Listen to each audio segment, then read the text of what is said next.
Hello, I'm Bernard Hickey from interest.co.nz and welcome to 90 at 9, brought to you in association with Bank of New Zealand. This is your morning briefing where you get everything you need to know in 90 seconds at 9 o'clock, starting now with news.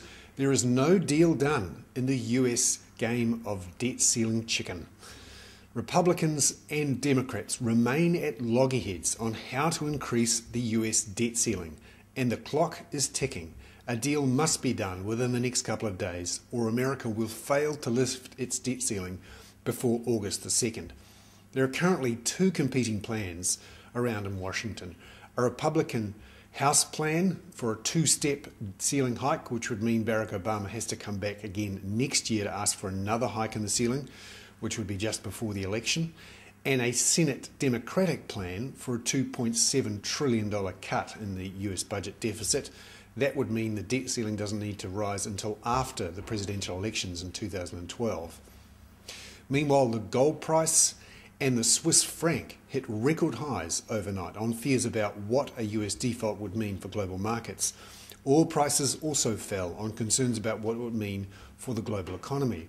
But the reaction on markets was otherwise relatively subdued.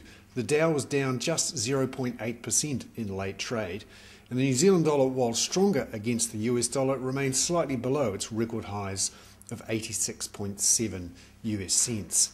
The US dollar was weaker against the euro, but not vastly weaker.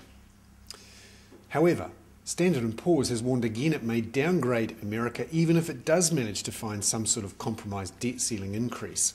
Will this lift interest rates for everyone, remembering that US interest rates form the base for all interest rates around the world? Well, looking at what happened on Treasury markets overnight, maybe not.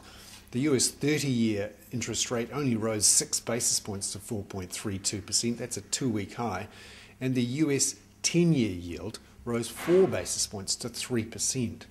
However, credit default swaps for America are at a 5-month high of 56 basis points.